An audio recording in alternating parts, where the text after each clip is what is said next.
What's up, soulmates? This is the What's up, soulmates? This is the first video of Soul Sniffers official YouTube channel. So it's about 9 a.m. today at pupunta tayo ngayon ng SM North to meet a very kind businessman, and we will be buying his entire Jordan collection. So 15 pairs ang ibibenta niya sa atin, bibili natin for a total of 70,000 pesos. So it's exciting for me because these are biggest cash out as a starting business. So masaya ako, and hopefully ma-enjoy nyo din to because I want you all to be a part of the journey. Let's go!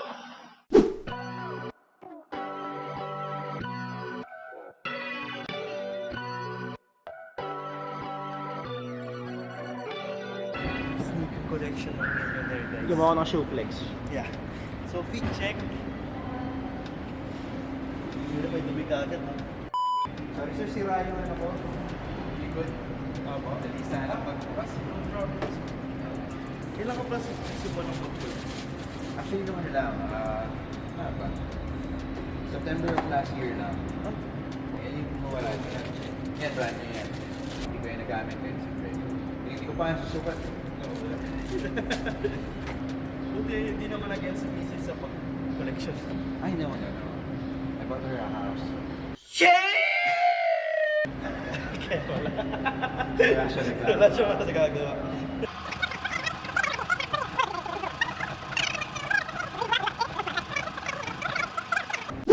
Okay guys, so we're back at the house and binili na nga natin yung 15 pairs.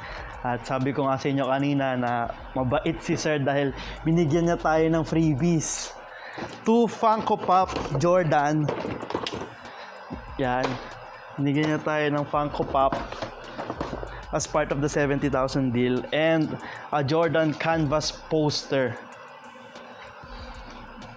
Dalawa din.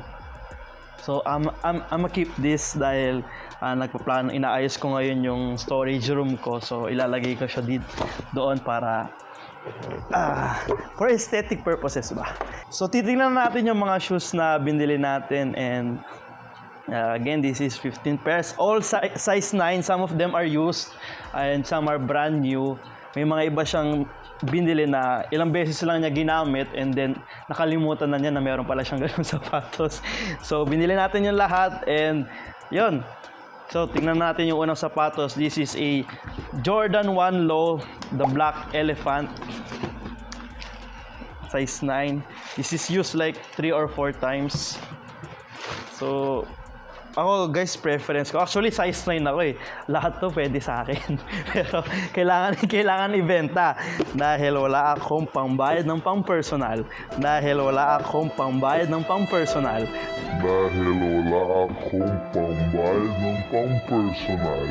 So this is all strictly for business only. Second one is Jordan New Retro 1 Low. So it's kind of same color din. I think it's used.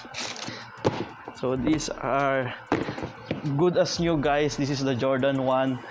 So ayan, this again size 9. Great condition actually, not just good condition but great condition. Oh, say less.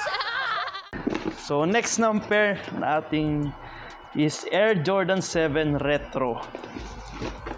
Actually, pagdating sa Jordan, actually, one of the most profitable pairs ng Jordans is Jordan 1, which is yung pinakita ko kanina.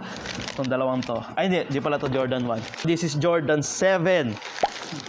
So, with the black and kinda, tawag dito, light blue colorway.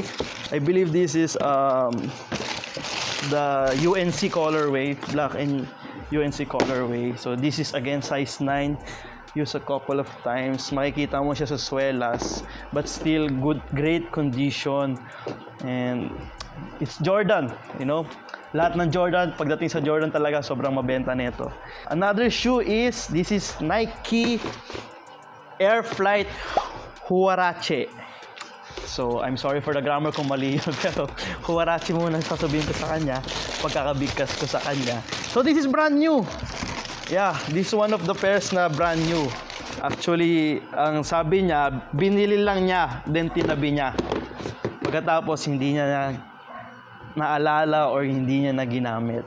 So this is kinda, I think this kinda Laker colorway sa mga fans ng LA Lakers dyan. Ako kasi Golden State Warriors ako. Curry, goat. So, bahala na to. Next pair dito is Air Jordan 6. This is Air Jordan 6. So, kanina 7, ito 6. Oh!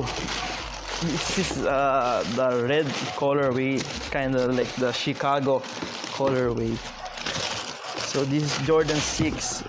Barely ako makakita ng mga Jordan 6 sa market. Pero, like I said, it's Jordan. So, any Jordans are profitable. Any Jordan pairs are profitable. I kinda like this colorway. Maganda siya, no? Maganda and for the aesthetic. So, meron pa tayong 10 pairs na i-showcase. Ang dami. Ang ating next pair is Air Jordan 8. So, we have Air Jordan 6, Air Jordan 7, and then Air Jordan 8. This is the black. Ooh. It has retro vibes. Parang mga 90s style. Even the suelas niya. Kasi ganito yung mga uso nun, di ba? Mga 90s, mga multicolor. Kaya it's cool. This is also used na to, pero still great condition. Again, size 9. Great Jordan shoes. Kaya thank you very much, sir. Sobrang favorable talaga na nakuha natin yung entire collection niya. So next pair is Air Jordan 1 Mids. This is the aqua, I believe, or tropical colorway. Kasi meron akong ganito na low. Meron akong binibentang ganitong low na Air Jordan 1 din. Pero this is Air Jordan 1 Mid. May creases na siya. Yan, yun ang pinaka kinakatakutan ng mga sneakerheads. Ayaw nila nang merong creases yung mga sapatos nila. Pero this one has creases. Still, Air Jordan 1. I believe it's the aqua colorway.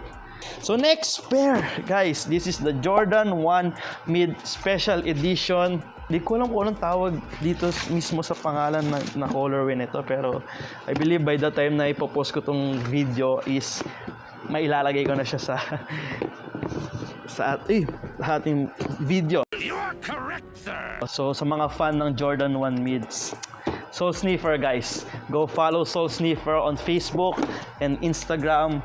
A new up-and-coming shoe business. So, next pair is a Jordan 1 Low. Alternate bread toe.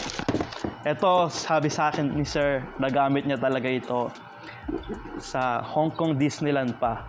So, meron siyang mga creases din kasi sa mga nakapunta na ng Hong Kong Disneyland, talagang lakad, pagod, nakakapagod doon. Kaya doon niya ginamit to, and kita mo naman, but still, a great pair of shoe. Oh my goodness, naubusan na ako ng pwesto, guys. Tingnan nyo, sa sobrang dami ng sapatos, naubusan na ako ng pwesto. Ililipat ko muna tong poster, ha. Yan. Okay. So, we only have 6 pairs to showcase. Next one is Air Jordan 1 Mids with the black and UNC colorway. I don't know kung anong mismong tawag sa pangalan ng mismong colorway na ito. Sa mga interesado sa mga Jordan 1 Mids, so Sniffer is the place to go.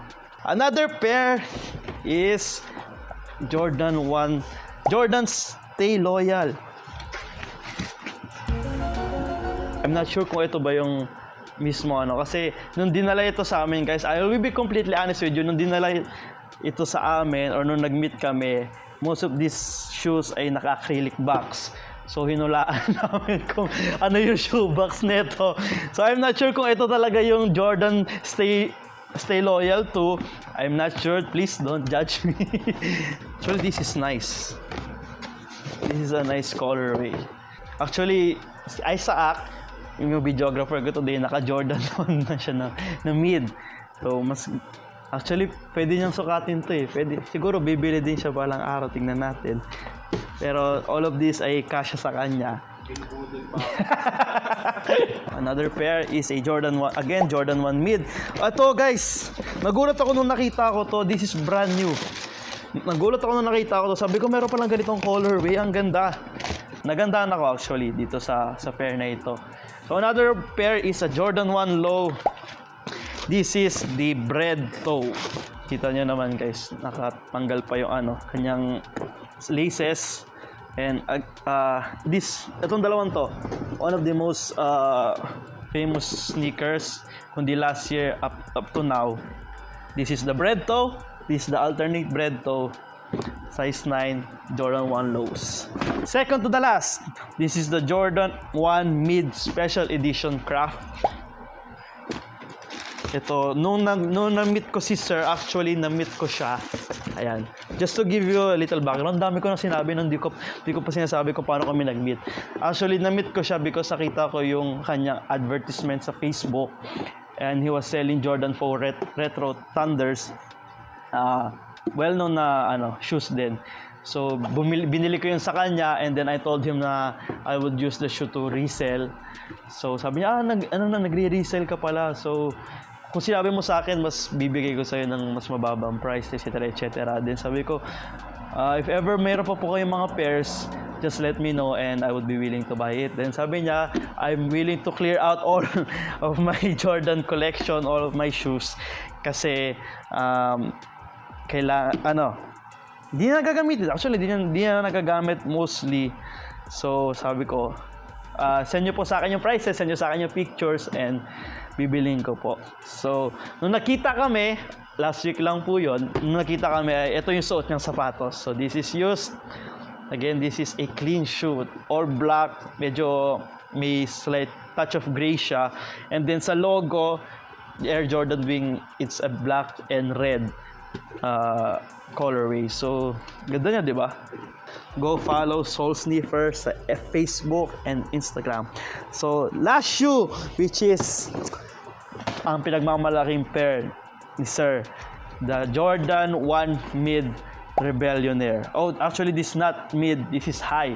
This is Jordan 1 High Rebellionaire, size 9. Oops, kita niyo yung packaging guys. So, kakaiba. Among all of these shoes, yung plastic niya kakaiba. And this is used. This is the Jordan 1 High Rebellionaire. Kung na siya kaganda. With X on the back. Sorry. There. And still with extra white laces. So, ganun siya kabago guys. This is one of collector's item ng Jordans. So, ganun siya. Maganda siya. And we got it sa Soul Sniffer size 9. So, that's about it guys for the pairs. And nakakatuwa kasi actually sabi sa akin ni Sir na meron ding isa pa na gustong kunin lahat ng kanyang collection. Pero binigay niya sa atin yung opportunity. Actually, he gave me a timetable na kailangan within this week masettle namin. So, kagabi, minessage ko siya. And then today, we got the deal. So, 15 pairs of Jordans. Oops, bakit ko binalik? 15 pairs of Jordan, guys. For a total amount of 70,000 cash out. Shout out po kay Sir. Actually, he wants to remain anonymous. Kaya in honor po sa kanyang request, hindi po namin siya ipapakita sa video, but we would just like to I would like to share my utmost gratitude sa kanya dahil binigay niya sa akin yung favor na ako ang makabili ng kanyang mga collection. So yan guys.